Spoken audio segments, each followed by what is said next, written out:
প্রিয় দর্শকবৃন্দ, আজকে আমি এমন একটি বিষয় নিয়ে কথা বলতে চাই। আসলে বিষয়টি একেবারে আনকমন, যে বিষয়টি নিয়ে কেউ কথা বলে না, কিন্তু সবাই ভাবে, বিষয়টি নিয়ে সবাই ভাবে।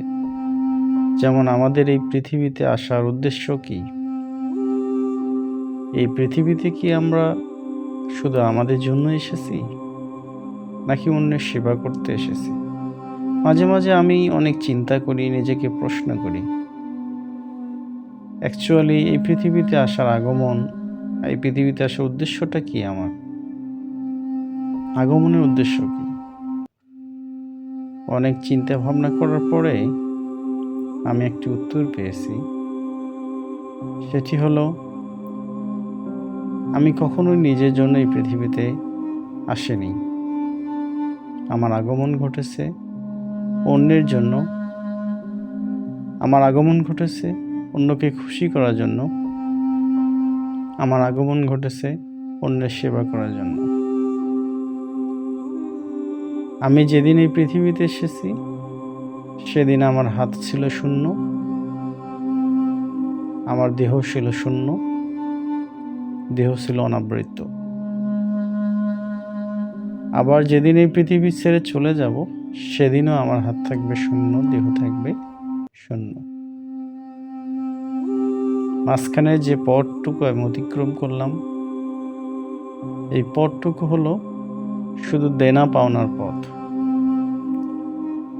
আমি কাকে কি দিলাম, কার কাছে থেকে কি নিলাম, এই হিসাবটুকুই সারা জীবন করে যেতে হয়। আমার কথাই কি কষ্ট পেল, আমার অনুদানে কে খুশি হইল, এগুলো হিসাব করতে হয়। বিশেষ করে ছেলে যারা সংসারের দায়িত্ব নিয়েছে, সংসারে বোঝা যাদের কাঁধে, তাদের কথাটি এসব ক্ষেত্রে খুবই যুক্তিযুক্ত। তারা সারা জীবন শুধু অন্যের জন্য করেই যায়, কখনো নিজের কথা ভাবে না। এই পৃথিবীতে আসার পরে ছেলে মানুষের নিজের বলে কিছু থাকে না, বিশেষ করে যখন সে তার সংসার জীবনে প্রবেশ করে। আমি বলে কিছু নেই। সংসারে সবার মুখে হাসি ফুটলেই আমি খুশি, সবাইকে দিতে পারলেই আমি খুশি, কিন্তু দিন শেষে আমার খাতায় শূন্য। যেদিন পৃথিবী ছেড়ে চলে যাব, সেদিনও থাকবে শূন্য।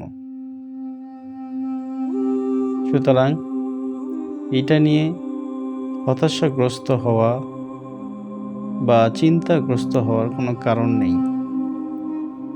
প্রত্যেকটি মানুষের জীবন এই চক্রে আবদ্ধ। প্রত্যেকটি মানুষই এসেছেন সেই একই উদ্দেশ্য নিয়ে।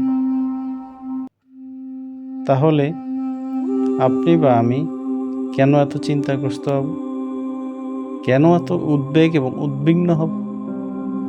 আমি ইহার কোনো কারণ খুঁজে পাই না। যেহেতু আমি আমার জন্য আসি নাই, যেহেতু এই জীবনটা আমার না, সুতরাং এই জীবন নিয়ে এত চিন্তা করারও কোনো মানে আমি খুঁজে পাই না। যেভাবে জীবন চলতেছে চলবে, সেভাবেই চলবে। যে কোনো বিষয় নিয়ে যত অতিরিক্ত চিন্তা করবেন, সেই বিষয় আপনাকে আরো অনেক বেশি করে আকৃষ্ট করবে, অনেক বেশি করে আপনাকে চেপে ধরবে। আপনি সেখান থেকে বের হতে পারবেন না। এই জন্য বি রিল্যাক্স, লাইফটাকে এনজয় করুন। আল্লাহ এবং রাসূলের যে দেখানো পথ, সেই পথে চলুন।